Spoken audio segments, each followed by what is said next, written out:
আমার প্রত্যাশা আমার ভোটার আমাকে ভোট দিবে, কারণ হচ্ছে আমি ছাত্রদের পক্ষে হয়ে দাঁড়িয়েছি। আমার এমন নির্বাচনী ইশতেহারে এমন কিছু আছে যেগুলো হচ্ছে ছাত্রদের পক্ষে হয়ে কাজ করবে।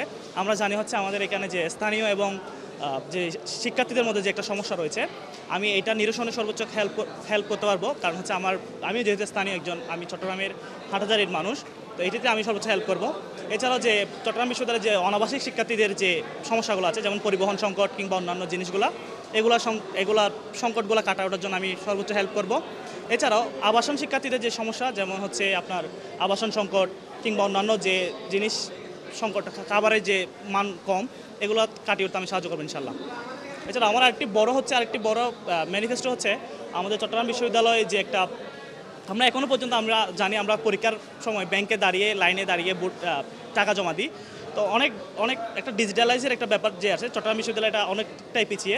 চট্টগ্রাম বিশ্ববিদ্যালয়কে ডিজিটালাইজ করার জন্য আমি সর্বোচ্চ চেষ্টা করবো ইনশাল্লাহ। একজন সাধারণ ছাত্রের জায়গা থেকে একজন সাধারণ শিক্ষার্থী হিসেবে অন্যান্য সাধারণ শিক্ষার্থী ভাইদের যে চাওয়া, যে দাবি দেওয়া, সেগুলো যেন পরিপূর্ণ থাকে এবং জবাবদিহিমূলক চাকসু গঠন করে দেবে। জবাবদিহিতে কি আমরা যে কোনো জায়গায় দেখি, মানে কোনো একটা কিছুর একটা কাজ হয়ে যায়, একটা কাজের টেন্ডার নিয়ে নেয়, একটা কাজের বাজেট নিয়ে নেয়, বাজেট পাস হয়ে যায়, কিন্তু জবাবদিহিতা থাকে না। কাজটা হইলো কতটুকু, কী হইলো। যেমন আমাদের চবিতে অনেক পরিত্যক্ত ভবন আছে, দেখতে পারতেছেন। জবাবদিহিতার জায়গাটা যদি ক্লিয়ার থাকতো, এগুলো একটু কি পরিত্যক্ত থাকতো। আর পরিত্যক্ত যদি থাকতেই হয়, তাহলে বানানো হইলো কেন? আমি আমার পার্সোনাল ইশতেহার দিব, বাট প্রথম যে জায়গাটা, এটা হচ্ছে জবাবদিহিমূলক ক্যাম্পাস গঠন করতে হবে। আর যে কোনো জায়গায় বাজেট পাস হোক, যাই কিছু হোক, যেইটা মানে ইনভেস্ট করা হবে ওটা যেন ওয়েস্ট না হয়। আমাদের এখানে অনেক কিছু ইনভেস্ট করা হয়েছে, বাট ইটস কমপ্লিটলি ওয়েস্ট। আমি যদি নির্বাচিত হই, জবাবদিহিমূলক চাকসু গঠন করবো, এক। আর দ্বিতীয়ত, এই যে আমাদের কিছুদিন আগে চলে যাওয়া যে চলমান সংঘর্ষটা, এটা কি আমি মনে করি যে এটা চলমান, এটা মানে শেষ হয়ে যায় নাই। হঠাৎ আবার কারো উস্কানিতে এটা স্টার্ট হয়ে যেতে পারে।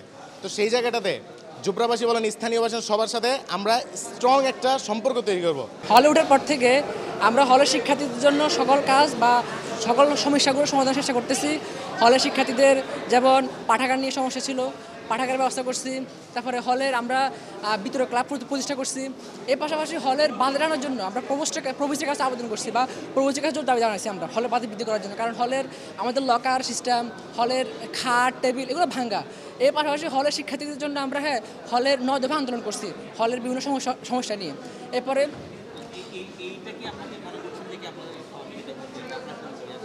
হ্যাঁ, অবশ্যই আমরা মনে করি হলের শিক্ষার্থীদের সাথে আমাদের এঙ্গেজমেন্ট অনেক ভালো, এবং আমরা হলের শিক্ষার্থীদের কাছ থেকে যে যোগাযোগ করছি বা রুমে গিয়েছি, হলের শিক্ষার্থীরা অনেক পজিটিভ আমাদেরকে নিয়ে। ইনশাল্লাহ আমরা যে 12 অক্টোবর ইনশাল্লাহ আমার হল সম্প্রতি বিজয় হব।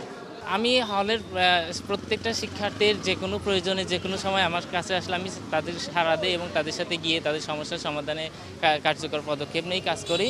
আর অনাবাসিক যে মাঝে দূরত্ব যেটা আছে, আমি সেটা নিয়ে কাজ করার সবচেয়ে বেশি চেষ্টা করছি, সেটাকে ফোকাস করছি, যাতে আমরা আবাসিক এটার পার্থক্য না থাকে। আমরা সবাই, তারাও হচ্ছে সুবিধা বঞ্চিত এবং তারা জি হ্যাঁ, আমি মনে করি এই জন্য যে তাদের অধিকারগুলা ভালোভাবে উপস্থাপন করার জন্য, তাদের অধিকার আদায়ের জন্য আমি কাজ করতেছি। এই জন্য আমি মনে করি সবাই আমাকে নির্বাচিত করেন।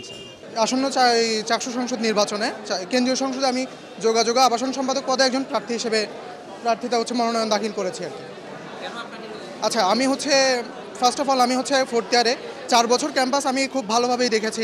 একদম শাটলে আসা যাওয়া থেকে শুরু করে, যেহেতু আমাদের চট্টগ্রাম বিশ্ববিদ্যালয়ের সাথে শাটল একটি ওতপ্রোতভাবে জড়িত, শাটলে আসা যাওয়া থেকে শুরু করে আমি শাটল এবং প্রত্যেকটা যোগাযোগের প্রত্যেকটা সেক্টরের সাথে আমি কাজ করেছি। এছাড়াও আমি বিভিন্ন ক্লাবে যখন ইভেন্টে কাজ করার সুবাদে আমি যোগাযোগ এবং আবাসনের সাথে ওতপ্রোতভাবে জড়িত ছিলাম। এবং আমি আবাসিক শিক্ষার্থী, হলে একজন আবাসিক শিক্ষার্থী। তো আমি জানি যে আবাসিক শিক্ষার্থীরা আবাসন সম্পর্কে চট্টগ্রাম বিশ্ববিদ্যালয়ের শিক্ষার্থীরা কী পরিমাণ দুর্ভোগ পোহাতে হয়, কারণ এই আবাসনটা চট্টগ্রাম বিশ্ববিদ্যালয়ের 28,000 শিক্ষার্থীর জন্য খুবই অপ্রতুল।